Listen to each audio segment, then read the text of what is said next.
So, ayun guys, magpupulot tayo ngayon and with sabalan and supply. Tapos yung tatlong curl, ayan.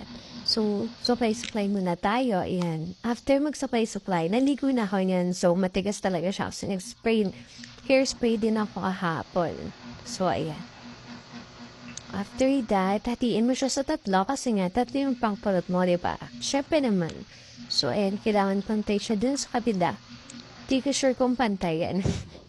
And then, after that, i-clip mo siya para hindi siya humalo dun sa dalawang bako na gagawin mo. Ay, dalawang sa kabila. Ayan. Ayan. After that, ayan. Pero, ayan. Charis.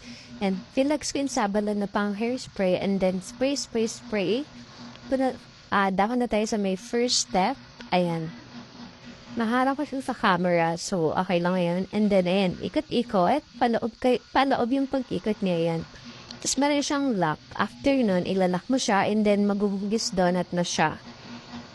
Spray ka ng ulit para talagang makapit yung hairspray sa buhok mo. And then, dito na tayo, dumako na tayo sa pangalawang layer. Ayan. So, paloob lang ulit, and then lock, and then magiging donut shape na rin siya. So, ayan, kung makikita niya, same lang siya sa kabila. Nisprayan ko lang ulit para makapit. So, dito tayo sa last part. Ayan, supply lang. And then, after mo supplyan, spray ulit ng hairspray.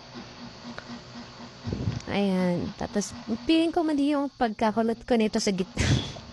Ewan ko ba. So, ayan. Ayan, meron na tayong tatlong donut. Ayan, pinag-iisipan ko kung paano siya ilap. Ayun. So, meron na tayong tatlong donut. Ayan. Spray lang ulit para talagang makapit. Ayan.